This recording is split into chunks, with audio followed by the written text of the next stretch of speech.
네, 아이 사람 앞에서 도망하니, 아이 사람 앞에서 도망하니 제목으로 말씀 전하겠습니다. 우리가 만만하게 보았다가 큰 코 다친다라는 말을 이렇게 종종 사용을 하죠. 이렇게 어떤 일을 쉽게 생각을 했다가 이렇게 된통 고생한다는 뜻이죠. 인터넷에도 이 문장으로 검색을 해보니까요, 뭐 이제 500m 정도 이렇게 낮은 산이라고 생각하고 만만하게 봤는데 올라가서 가다가 힘들어서 뭐 죽는 줄 알았다, 뭐 이런 글이나 뭐 자격증 이렇게 쉽게 생각했는데 만만하게 보고 도전을 했다가 보기 좋게 떨어졌다, 뭐 이런 이야기들이 이렇게 나오더라고요. 오늘 말씀 여호수아 7장이죠. 여호수아와 이스라엘도요, 아이성을 만만하게 보았다가 큰 코 다쳤어요. 가나안 땅을 차지하기 위한 싸움에서 아주 쓰라린 첫 번째 패배를 경험을 하죠. 우리 3절 말씀 한 번 더 읽어보겠습니다. 3절 읽습니다. 여호수아에게로 돌아와 그에게 이르되 백성을 다 올라가게 하지 말고 2-3천 명만 올라가서 아이를 치게 하소서. 그들은 소수이니 모든 백성을 그리로 보내어 수고롭게 하지 마소서 하므로. 아멘. 여호수아가 아이성으로 정탐꾼을 보내죠. 그리고 정탐꾼들이 돌아와서 보고합니다. 그들은 소수입니다. 아이성 사람들의 숫자가 많지 않다고 보고했어요. 그런데요, 여호수아 이제 그 8장 뒤에 보면 아이성 사람들의 숫자를 정확하게 기록해 놨거든요. 12,000명입니다. 12,000명을 소수라고 볼 수 없겠죠. 소수가 아닌데 소수라고 한 거예요. 제가 이제 요 앞에 여호수아 6장 설교하면서 여리고성 설명을 드렸잖아요. 큰 성이라고 생각을 했지만 생각보다 큰 성은 아니고 한 10,000명 그 인원 안팎으로 살았던 규모의 성이라고 설명을 드렸어요. 자, 여리고성은 뭐 정확한 숫자는 아니지만 한 10,000명 정도 예상을 하는 성. 아이성은 정확하게 숫자가 기록되어 있죠. 12,000명. 그러니까 숫자가 아이성이 더 많아요. 어떻게 보면. 그러니까 작은 성이 아니었어요. 여리고성과 비슷한 크기의 성이라고 보는 게 좋겠죠. 정탐꾼들이 보고를 이어가죠. 2-3천 명만 올라가서 아이를 치게 하소서. 아이성 2,000명이면 이길 수 있습니다. 아무리 넉넉하게 잡아도 3,000명이면 충분합니다. 보고를 하죠. 그러나 아이성을 정복하는 데 필요했던 군사는요, 실제로 35,000명이 필요했어요. 여호수아가 정면에서 3만 명의 군대를 이끌고 공격을 했고요. 그 뒤쪽에 5,000명의 군대를 매복시켜 놨죠. 35,000명이 함께 싸워서 이길 수 있었던 성이었어요. 35,000명이면 이 정탐꾼들이 최대로 잡았던 숫자 3,000명의 거의 12배입니다. 그러니까 비교할 수가 없죠. 소수라고 했는데 12,000명. 2-3천 군사면 된다고 했는데 35,000의 군사. 정탐꾼들의 보고와 실제가 너무 차이가 커요. 터무니없는 엉터리 보고였죠. 게다가요, 아이성은 기브온과 비교될 정도로 힘이 있는 강한 성이었습니다. 여호수아 10장 2절을 제가 읽어드릴게요. 기브온은 왕도와 같은 큰 성임이요. 그러니까 기브온이 간 나라의 수도와 같이 큰 성이었대요. 그 다음에 뭐라고 표현하냐면 아이보다 크고 그 사람들은 다 강함이라. 뭐보다 크대요? 아이. 여리고성이라고 하지 않아요. 우리가 생각하는 그 대단한 여리고성이라고 하지 않고 아이보다 크대요. 여리고성이 아이보다 더 강하고 더 영향력이 있었다면 성경이 아이보다 크고라고 기록하지 않았겠죠. 여리고보다 크고라고 기록했을 거예요. 그런데 아이보다 크고 아이가 강했다는 거죠. 절대로 만만하게 볼 수 있는 성 아니었어요. 쉽게 이길 수 있는 성도 아니었고요. 여리고성만큼 정복하기 어려운 성이 아이성이었습니다. 그러면 정탐꾼들의 눈에 왜 아이성이 작게 보였을까요? 소수라고 했잖아요. 쉽게 정복할 수 있게 그렇게 보였잖아요. 왜 작게 보였을까요? 아이성 정탐꾼들의 보고를 잘 보세요. 우리가 3절을 읽었죠. 그게 정탐꾼들의 보고인데요. 하나님에 대한 언급이요, 단 한 구절, 단 한 단어도 없습니다. 그냥 제가 여리고성을 정탐하고 돌아온 정탐꾼들의 보고를 읽어드릴 테니까요, 들으면서 한번 비교해 보세요. 진실로 여호와께서 그 온 땅을 우리 손에 주셨으므로 그 땅의 모든 주민이 우리 앞에서 간담이 녹더이다. 여리고성 정탐꾼들은 아이성 정탐꾼들처럼 보고하지 않았어요. 하나님이 그 땅을 우리 손에 주셨고, 그래서 그 일 때문에, 하나님의 역사 때문에 거기 있는 사람들의 마음이 녹아버렸습니다. 하나님이 하신 일에 대해서만 언급을 했어요. 하나님의 이름만 이야기하죠. 여리고성이 어떻다 저떻다 보고가 없어요. 아이성 정탐꾼들은요, 눈에 보았던 것에 대한 자기 생각을 보고했죠. 그들은 소수이니 눈으로 보았어요. 소수처럼 보였죠. 그 정탐한 사실을 가지고 2-3천 명만 올라가서 아이를 치게 하소서. 모든 백성을 그리로 보내어 수고롭게 하지 마소서. 딱 보니까 소수잖아요. 적게 보이잖아요. 이게 이렇게 하면 되겠다. 자기 판단, 자기 생각이 들어간 거예요. 2-3천 명만 올라가면 되지. 다 올라갈 필요 없지. 자기 스스로 결정을 내린 거죠. 이 정도면 할 수 있겠다. 이 정도면 할 만하겠다. 그래서 아이성이었나 봐요. 네. 그래도 네. 알아차리시네요. 네. 나름대로 제가 이걸 만들어 봤는데, 네. 어쨌든, 네. 아이성 정탐꾼들의 생각은 그랬어요. 우리가 이중 성벽의 그 견고한 요새 여리고성도 무너뜨렸는데 이 정도는 껌이지. 당연히 이길 수 있을 거라고 생각을 했던 거죠. 정탐꾼들이야 평범한 백성이니까 정신 못 차렸다고 쳐요. 지도자인 여호수아는 정신 바짝 차려야 하잖아요. 4절을 보세요. 백성 중에 3천 명쯤 그리로 올라갔다가 아이 사람 앞에서 도망하니. 여호수아가요, 아이성 정탐꾼들과 다르지 않게 반응을 해요. 지금까지 여호수아는요, 하나님께 받은 명령을 이스라엘에게 그대로 전달했어요. 하나님이 여호수아에게 말씀하시고 여호수아는 그 말씀을 그대로 이스라엘에게 전달했어요. 그래서 우리가 앞에서 계속 살펴볼 때마다 똑같은 내용이 2번, 3번 반복이 되잖아요. 여호수아가 하나님 말씀을 받고 여호수아는 그 말씀 그대로 토시 하나 틀리지 않고 이스라엘에게 전달하고 2-3번 그런 내용이 반복이 되는데요. 여기는 없어요. 하나님의 말씀을 받고 전달하는 내용이 빠져 있죠. 정탐꾼들의 보고만 듣고 그대로 군사를 보내요. 정탐꾼들이 2-3천 명만 있으면 된다고 하니까 넉넉하게 최대로 잡아서 3천 명 보냅니다. 어떻게 됐죠? 결과는 아주 쓰라린 첫 번째 패배. 3천 명 중에 36명 죽고 쫓겨왔습니다. 아이성의 패배는요, 정탐의 실패도 아니고요, 전략의 실패도 아니었어요. 순종의 실패였습니다. 한번 따라해 보시겠어요? 순종의 실패. 네, 아이성의 패배는요, 순종의 실패예요. 가나안 땅을 차지하기 위한 싸움은 처음부터 순종 싸움이었거든요. 하나님을 의지하고 하나님의 말씀에 순종하면 이겨요.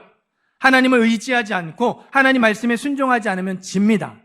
순종에 따라 이기고 지는 게 결정되는 게 여호수아의 싸움이었고 이스라엘의 싸움이었습니다.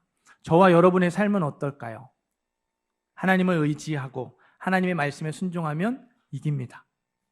하나님을 의지하지 않고 하나님의 말씀에 순종하지 않으면 져요. 여호수아에 나오는 패턴과 똑같죠. 여호수아의 싸움, 이스라엘의 싸움과 우리의 싸움이 똑같아요. 하나님을 의지하고 하나님의 말씀에 순종하면요, 인생의 어려움을 넘어갈 수 있어요. 내 안에 있는 죄를 이길 수 있고요, 이 세상의 악함을 이길 수 있어요. 그러나 하나님을 의지하지 않고 하나님의 말씀에 순종하지 않으면요, 이 인생의 어려움을 넘어가고 싶어도 넘어가지 못하죠. 내 안에 있는 죄를 이기고 싶은데 이기지 못해요. 세상의 악함도 이기지 못합니다. 죄에 휘둘리고 악에 휘둘리죠. 눈에 보이는 상황에 이리저리 흔들리고 문제들 앞에서 넘어져요. 분명히 만만하게 보였거든요. 분명히 할만했어요. 그런데 보기 좋게 무너지는 거예요. 넘어지는 겁니다. 지난 한 주 저와 여러분이 수많은 선택과 결정을 내렸어요. 그 결정과 선택 중에 하나님이 빠져 있었던 것, 하나님 없이 결정하고 선택했던 것 얼마나 됩니까? 하나님의 말씀 없이 내 생각, 내 계획대로, 아니면 여호수아처럼 주위 사람들의 말만 듣고 행동으로 옮긴 것은 또 얼마나 있습니까? 저와 여러분의 인생에 하나님이 빠지고 하나님의 말씀이 사라질 때 나타나는 모습은요, 둘 중에 하나입니다. 아이성이 작아 보이거나 마음이 녹아서 물과 같이 되거나. 우리 3절을 한 번 더 읽어볼게요. 3절 한 번 더 읽습니다. 여호수아에게로 돌아와 그에게 이르되 백성을 다 올라가게 하지 말고 2-3천 명만 올라가서 아이를 치게 하소서. 그들은 소수이니 모든 백성을 그리로 보내어 수고롭게 하지 마소서 하므로. 아멘. 정탐꾼들이 정탐꾼들의 눈에는 소수로 보였어요. 이건 분명한 사실이죠. 그러니까 여리고성 때도 그랬지만 정탐꾼들이 금방 발각이 달죠. 그러니까 이렇게 좀 잘 서툴렀던 것 같아요. 아이성에서는 이거를 역으로 이용을 해서 사람이 적은 것처럼 속였을지도 모르겠어요. 아니면 정탐꾼들이 보러 온 타이밍에 하필이면 그날따라 사람의 왕래가 적었을지도 모르겠죠. 그런 날 있잖아요. 사람들 별로 안 다니는 날.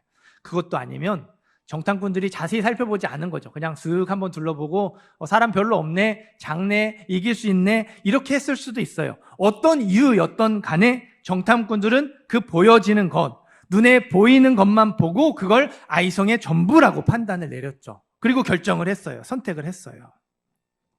아주 옛날 이야기인데 1876년에 러시아가 이제 국가의 재정이 어려워졌어요. 돈이 없어지니까 알래스카를 미국에 팝니다. 720만 달러. 그러니까 현재 시세로 환산을 하면 2조 정도의 가격에 팔았어요. 알래스카는 우리나라 땅보다 15배 큰 땅입니다. 그렇게 큰 땅 파는데 2조 원 받은 거예요. 완전 헐값에 팔아버린 거죠. 뭐 여러 가지 이유가 있는데요. 중요한 이유 중에 하나가 러시아가 생각했던 알래스카의 자원은요, 모피, 동물의 가죽과 털이었어요. 그래서 이 모피를 얻으려고, 가죽과 털을 얻으려고 눈에 보이는 동물을 보이는 대로 족족 잡아 모피를 만들었습니다. 알래스카를 팔 당시에는요, 값비싼 모피를 만들 수 있는 동물이 멸종 상태였대요. 그러니까 러시아가 생각하기에는 자원을 다 쓴 거예요. 이제 쓸모없는 땅이 된 거죠. 더 이상 얻을 수 있는 게 없고 마침 돈도 없고 이거를 관리할 능력도 안 되니까 미국에 헐값으로 팔은 거예요. 미국도요, 이런 걸 이 사실을 알고 있었어요. 그래서 언론이 뭐라고 막 비판하냐면 알래스카를요 다 빨아먹은 오렌지라고. 그러니까 뭐 이게 다 빨아먹은 뭐 오렌지 그거 뭐 먹어요? 먹을 게 없죠. 그러니까 왜 그걸 사냐고 막 비판을 했어요. 하지만 그 얼음 아래에 뭐가 있었어요? 어마어마한 자원들이 숨겨져 있었죠. 러시아는요, 뭐 여러 이유가 있겠지만 그 보이는 게 전부라고 생각하고 더 얻을 수 없다고 생각해서 헐값에 팔았죠. 두고두고 후회를 하고 있어요. 우리도요, 이렇게 후회합니다. 그때 이거 했어야 됐는데. 그때 그거 하지 말았어야 됐는데 후회해요. 근데요, 그때는 그게 최선이라고 생각을 했어요. 가장 좋은 선택, 가장 좋은 결정이라고 생각을 했어요. 그렇게 보였거든요. 그게 전부처럼 보였어요. 나중에 시간이 흘러서 일의 자초정이 다 끝나고 나서 그때 그게 전부가 아니었구나. 그게 그 전부가 아니었구나라는 걸 깨닫죠. 그때는 그것만 보였는데 나중에 시간이 지나서 전부를 제대로 보고 나서 그때 그게 잘못된 선택이었구나. 그때 그게 이렇게 실수한 거였구나. 이렇게 후회를 하죠. 지금에 와서 지금의 눈으로 보면요, 무엇이 좋은 선택이고 무엇이 나쁜 선택인지 보여요. 근데 그때는 안 보이죠. 우리 자녀들도 그렇잖아요. 우리 자녀들 저희가 더 잘 배우지 못하고 그렇게 않아도 아이들의 하는 선택을 결정을 보면서 그게 어떤 결과로 나올지 뻔히 보여요. 우리가 그 길을 지나왔잖아요. 그러니까 보여요. 지나고 나서는 보이는데 아이들에게는 어때요? 안 보여요. 죽어도 안 보입니다. 절대로 안 보여요. 그러니까 잔소리한다고 그러고 꼰대라고 그러고 그러는 거죠. 우리가요, 눈에 보이는 걸 그렇게 중요하게 생각해요. 눈에 보이는 현실과 상황을 그렇게 중요하게 생각하는데요, 그 눈에 보이는 게 전부를 보는 게 아니죠. 전체를 보는 게 아니에요. 온전히 다 자초징을 보는 게 아니에요. 일부만 보면서 그게 전부인 것처럼, 그게 최선인 것처럼 생각하죠. 판단하고 결정하고 행동해요. 지나고 나서 또 후회하죠. 그러나 하나님은 우리 눈에 보이지 않는 것까지 모두 보고 계시죠. 모든 것을 알고 계세요. 저와 여러분에게 가장 좋은 길이 무엇인지, 가장 좋은 선택이 무엇인지를 가르쳐 주세요. 그 길로 인도해 주시죠. 그런 하나님이 내 인생에서 빠지면 어떻게 될까요? 내 발의 등이요 내 길의 빛이 되어야 할 하나님의 말씀이 내 인생에서 사라지면 어떻게 될까요? 보아야 할 것을 제대로 보지 못하고요, 어리석은 판단을 내릴 수밖에 없겠죠. 또다시 후회할 수밖에 없는 거예요. 아이성이 작아 보이게 되는 어리석음을 범하게 되는 것이죠. 5절도 읽어보겠습니다. 5절 읽습니다. 아이 사람이 그들을 36명쯤 쳐 죽이고 성문 앞에서부터 스바림까지 쫓아가 내려가는 비탈에서 쳤으므로 백성의 마음이 녹아 물같이 된지라. 아멘. 어리석게 결정을 내려서 패배를 경험을 하죠. 3,000명의 군대가 아이성 성문 앞에서 스바림, 어디인지는 정확하게 몰라요. 그러나 꽤 먼 거리를 쫓겨서 내려왔어요. 그러니까 아슬아슬하게 싸우다가 진 게 아니라 그냥 처음부터 쭉쭉쭉쭉 밀리면서 일방적으로 지는 거예요. 그렇게 일방적으로 밀려서 몇 명 죽었죠? 36명 죽었습니다. 3,000명 중에 36명, 100분의 1이에요. 사실 양쪽의 부대가 맞서 싸워서 이겨도 이긴 쪽에서도 이 정도의 희생자가 나오기 마련이거든요. 근데 일방적으로 진 큰 패배 속에서 극소수의 전사자가 나왔어요. 그러면 이건 불행 중에 다행이잖아요. 그런데 이스라엘 백성들의 마음이 어떻게 됐어요? 마음이 녹아서 물과 같이 됐죠. 작은 실패에도 절망하고 낙심해 버린 거예요. 알프스산 정상에 이제 그런 산장이 있는데 그 산장에서 5m 떨어진 곳에 십자가가 세워져 있대요. 여기에 십자가를 세운 이유가 한 등산가 때문이라고 하는데요. 등산가가 알프스산을 오르다가 눈보라를 만났어요. 한치 앞도 보이지 않을 정도로, 바로 앞도 안 보일 정도로 눈보라가 심했어요. 그래도 정상에 산장이 있는 걸 아니까 산장 쪽으로 방향을 잡고 열심히 눈보라를 헤치며 올라갑니다. 올라가요.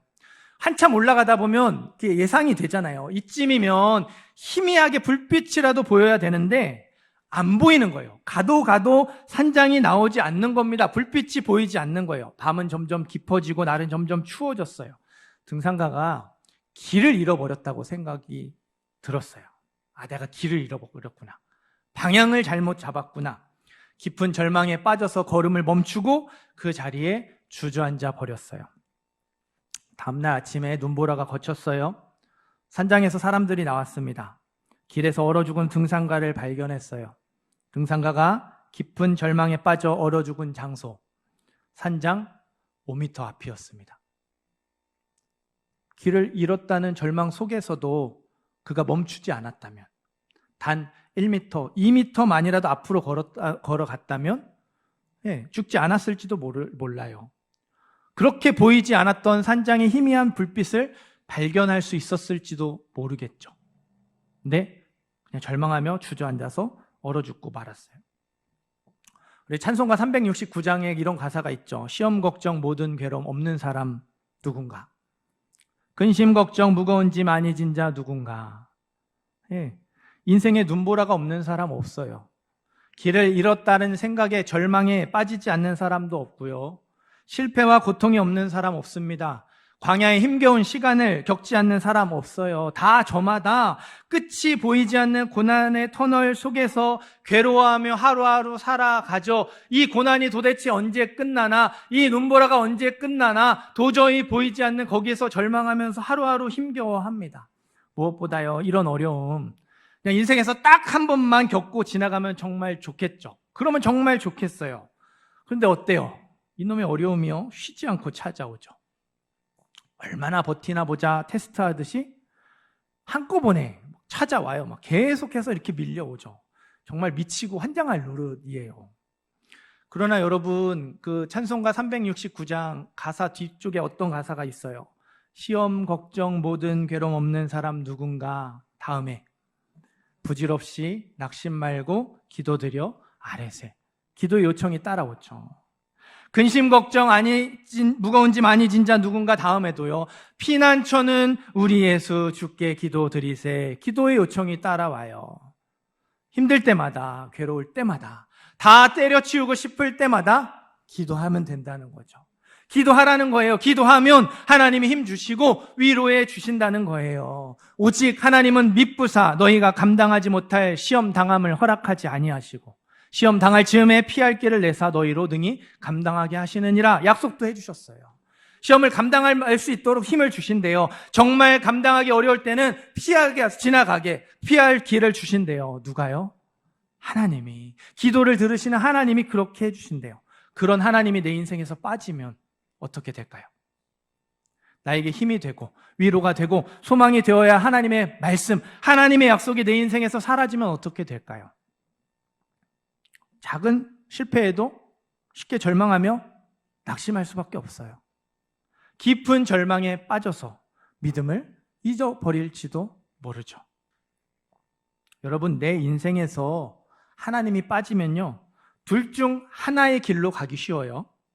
하나님을 의지하지 않고 내 생각, 내 계획을 의지하면요, 둘 중에 하나의 길로 가기 쉽습니다. 아이성이 작아 보이거나 마음이 녹아서 물과 같이 되거나 보아야 할 것을 제대로 보지 못하고 어리석은 판단을 내리거나 아니면 작은 실패에도 쉽게 절망하고 낙심하거나.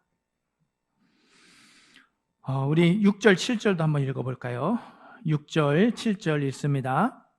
여호수아가 옷을 찢고 이스라엘 장로들과 함께 여호와의 궤 앞에서 땅에 엎드려 머리에 티끌을 뒤집어 쓰고 저물도록 있다가 이르되 슬프도소이다. 주 여호와여 어찌하여 이 백성을 인도하여 요단을 건너게 하시고 우리를 아모리 사람의 손에 넘겨 멸망시키려 하셨나이까. 우리가 요단 저쪽을 만족하게 여겨 거주하였다면 좋을 뻔하였나이다. 아멘. 여호수아도요, 우리랑 똑같아요. 이렇게 전부가 안 보이죠. 여호수아 입장에서는 아이성의 패배가 도저히 이해할 수 없는 결과죠.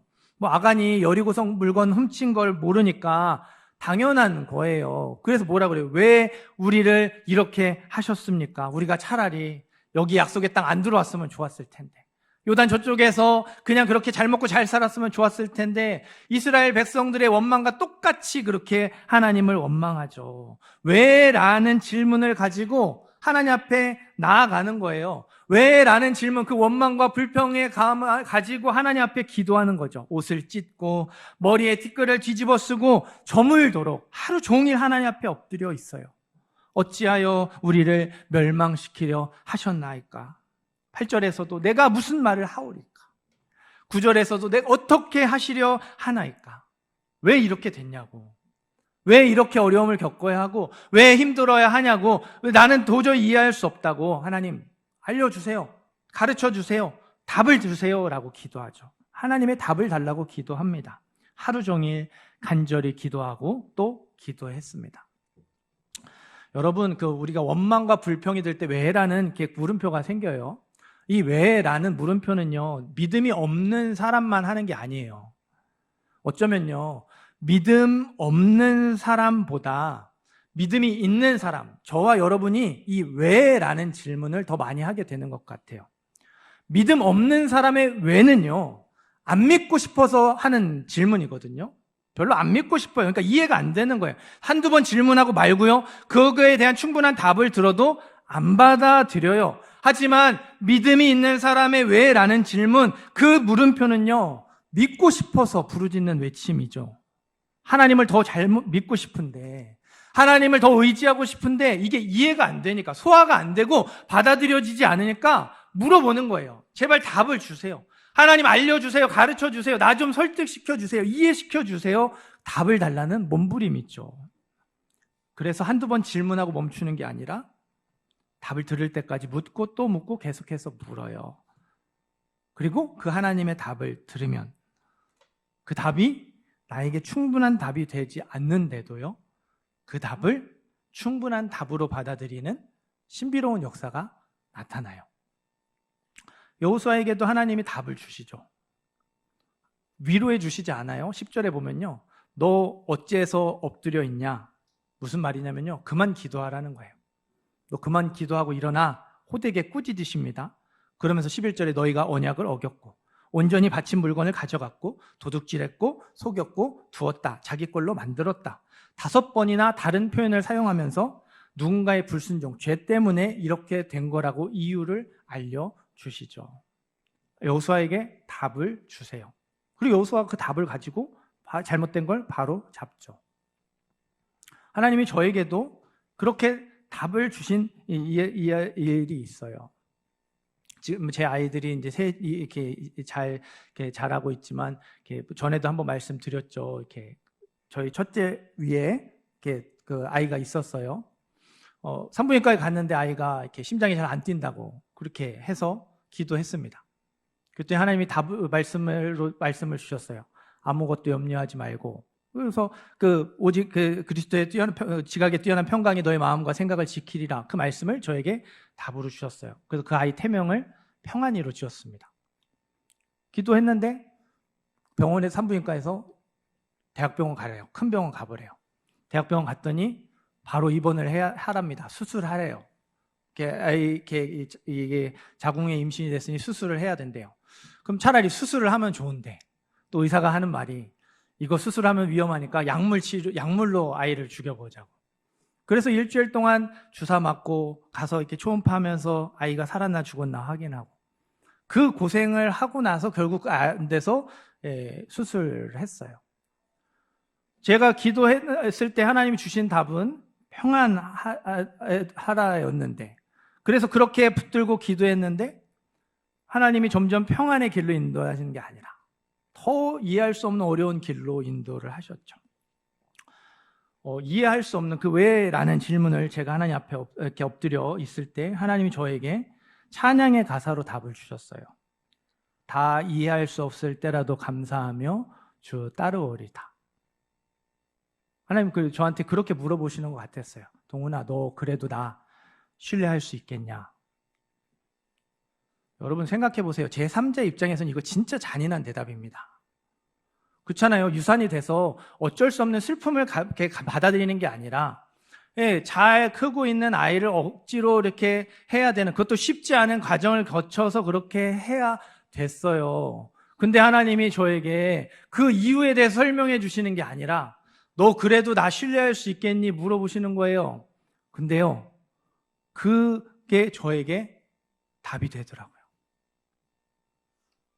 지금도 그 시간을 생각하면 울컥울컥합니다. 그게 다 이해가 되지 않아요. 그런데 제가 거기서 얻을 수 있었던 답, 이해가 안 돼도 하나님을 신뢰하는 것, 내가 그걸 받아들일 수 없어도 하나님을 신뢰하기를 하나님이 원하시는구나. 그 하나님이 주시는 답이 저에게 최선의 답, 하나님의 답이 되더라고요. 왜? 라는 질문에 대한 하나님의 답은요, 사람마다 다를 거예요. 어떤 분은 위로해 주시고 소망을 주시고, 아니면 여호수아처럼 이렇게 혼내주시고, 아니면 저처럼 또 다른 이렇게 이해할 수 없는 제3의 답을 주시는, 다 다를 거예요. 근데요, 그 답을 듣고 그 답이 나에게 진짜 충분한 답은 아닌데 그게 나에게 충분한 답이 되는 신비로운 역사가 나타나면요, 그게 기도의 응답이고 그게 기도의 성공이더라고요.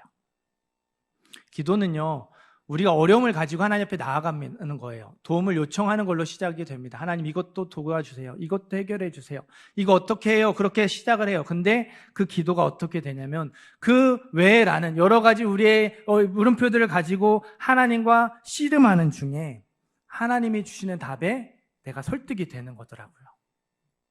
하나님의 마음으로 내 마음이 바뀌어지고, 하나님의 말씀으로 내 생각이 바뀌어지고, 그래서 그게 진짜 답이 아닌데 여전히 이해가 되지 않는 부분, 여전히 납득이 되지 않는 부분이 있는데 그래도 그거를 받아들이게 될 수 있는 그 은혜가 기도의 성공이고 기도의 응답이더라고요. 여러분, 그렇게 기도의 응답을 받고 기도에 성공하면요, 아이성이 작아 보여서 어리석은 결정을 내린 실패의 자리에서도요, 다시 시작할 수 있어요. 마음이 녹아버린 절망의 자리에서도요, 다시 일어날 수 있습니다. 우리는 거기에서 끝난다고 생각하는데 그게 아니라 거기서 다시 시작하고 다시 일어날 수 있더라고요. 하나님만 의지하며 순종함으로 어려움을 넘어갈 수 있고요. 하나님만 의지하며 순종함으로 내 안에 있는 죄를 이길 수 있고요. 세상의 악을 이길 수 있습니다. 사랑하는 성도 여러분, 저와 여러분의 인생에 하나님이 보이지 않는 일들이 얼마나 많이 있어요. 하나님의 말씀을 빼앗기게 되는 사건들이 얼마나 많이 일어납니까? 아이성이 작아 보이거나 마음이 녹아 물과 같이 되는 일들 정말 수도 없이 일어나요. 그렇기 때문에 저와 여러분이요, 기도해야 돼요. 그 왜? 라는 질문을 가지고 하나님과 씨름하셔야 돼요. 하나님과 씨름하면서 하나님이 주시는 답, 그 답을 얻으셔야 되고요. 그 답에 설득이 되셔야 돼요. 그 답을 충분한 답으로 받아들이는, 그게 분명히 충분한 답이 아닌데 충분한 답으로 받아들이는 신비로운 역사를 여러분이 또다시 경험해야 됩니다. 그래야 다시 시작할 수 있고요. 그래야 다시 일어날 수 있습니다. 이 한 주 기도의 응답을 받으시고 기도에 성공하시는 저와 여러분이 되기를 간절히 소망합니다. 짧게 기도하든 길게 기도하든 하나님이 저와 여러분의 그 기도의 무릎을 귀하게 여기셔서 또 답을 주시고 그 답에 설득될 수 있는 은혜가 임하기를 소원해요. 그러면 여러분이 거기서도 또 하나님 원하시는 길로 가고 또 거기서도 하나님 이끄시는 길로 걸어갈 수 있게 될 줄 믿습니다. 우리의 연약함 속에서 하나님을 놓치게 되더라도 또다시 기도의 무릎으로 또 믿음의 길을 회복하는 우리 모든 성도님들, 모든 예배자들 되시기를 주님의 이름으로 축원합니다.